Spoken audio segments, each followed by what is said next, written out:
Before we start this video, thank you to the members of both of the channels.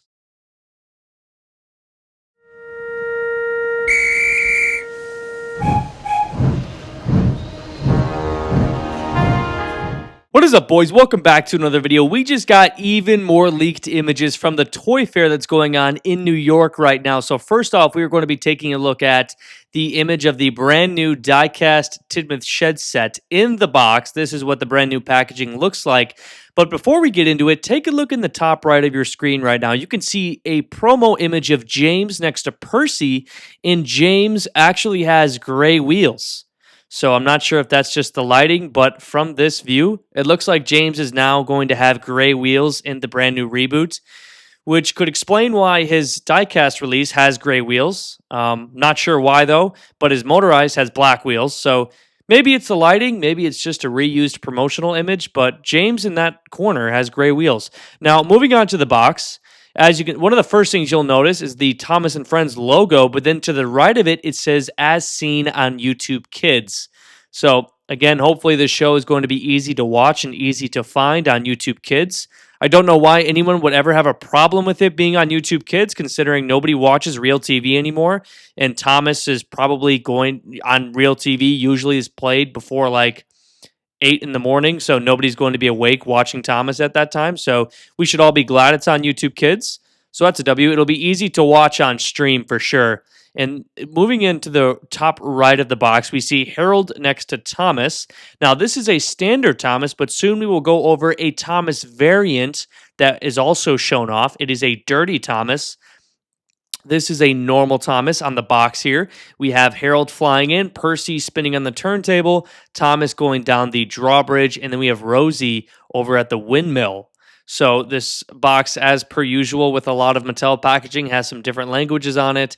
Then on the right side as well, it's advertising the brand new Easy Connect track. And another thing about this box is it really makes the track look better than it is. The tracks look a lot darker, and so the engines pop out more. But as we see in the right, to next to the box, the blue track and the gray track is very bright. The green is very bright. The red is very bright in this set as well. So these engines are not going to stand out very good on all of this color track. It's not going to look the best. But I mean, we've been expecting Mattel to change the track at some point, and they finally changed the connection for no reason, but then they decided to ignore the one problem with the track, and that is the goofy, awful colors. So I guess, this is the brand new packaging for the set. I think it's pretty good. It's nothing special, but I'm just glad we got a normal Thomas and Friends logo. Nothing too goofy on here, nothing too offensive. So here we have 6 of the die-cast small engines on display here at Toy Fair. And the first thing we're going to talk about is take a look at Flynn. He is now firmly a roadway vehicle, no longer going to be sitting on the tracks like he was in the goofy CGI series. So thankfully, he is now basically a normal roadway character, and we don't have to see him rolling around on the rails, which was just stupid. But he looks much better. He looks like an actual fire truck. So, I mean, we all loved the fire trucks in the classic series, especially in the season 5 episode, Thomas, Percy, and Old Slow Coach. So Flynn looks good. I genuinely don't have a problem with him. Does he look like he belongs in Thomas? I'm not sure. He looks a bit, Americanized, but it's much better than what we could have gotten with Flynn, because if you remember original Flynn merchandise, it was not very good. So this is just a simple fire truck. The face is pretty simple as well. Not bad. I'm overall pretty happy about the Flynn redesign. Now moving on to, I guess we'll go to Percy. Percy he looks the same as he did in his renders that we went over a million times on the channel. Percy looks good. I'm glad he has a chill face, nothing too goofy. I like Percy. He is much better sizing and, I guess, proportions than the 80th anniversary trash. So this Percy is a definite upgrade, and same with this Diesel. The Diesel looks, I think, better in person than in the promo images, but the all-red running board and the gray wheels definitely do not do him any good. The face could have been worse, but, again, all of these things could be worse. I guess that's the motto here. I wouldn't say anything is fantastic, but everything could have been worse. Moving on to Rosie. Rosie is the one engine where the face is just too small. Something about Rosie's sizing. Her tanks are massive, but her face is so tiny. Rosie could have gone through another redesign or two. Her face is just overall too small. And I also feel like Rosie's face looks better on her motorized release and not the diecast one.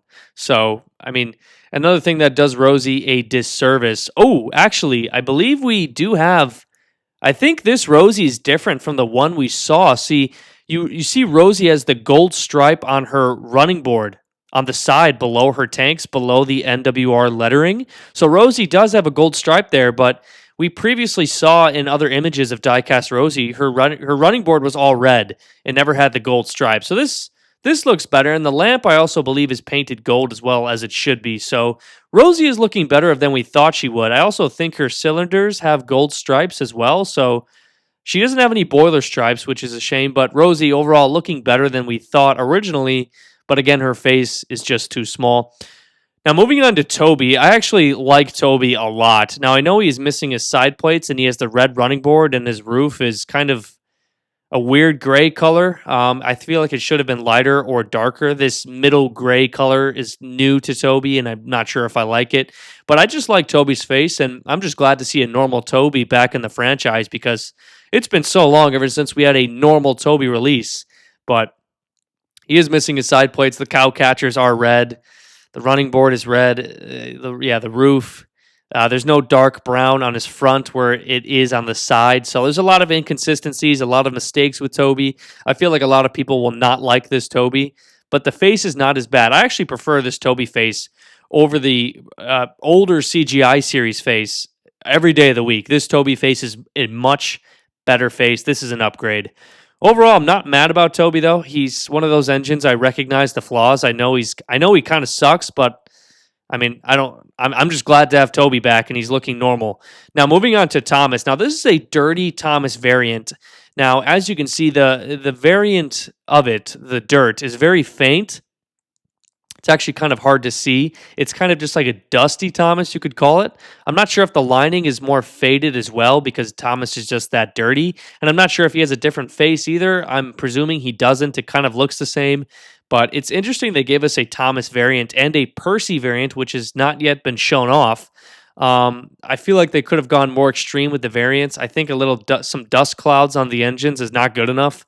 I think we should have gotten like a coal dust Thomas or a sad Thomas or an out of puff Thomas, a tired out Thomas, an angry Thomas. There could have been something way more creative, way more effort put into it. A few dust clouds is pretty dumb. It's pretty lazy. There's a lot to be desired for a variant of Thomas, especially in a brand new reboot. So you could have done better. But yeah, those are all of the releases that we just got new images for at Toy Fair. Let me know your thoughts down below, and I'll see you in the next one.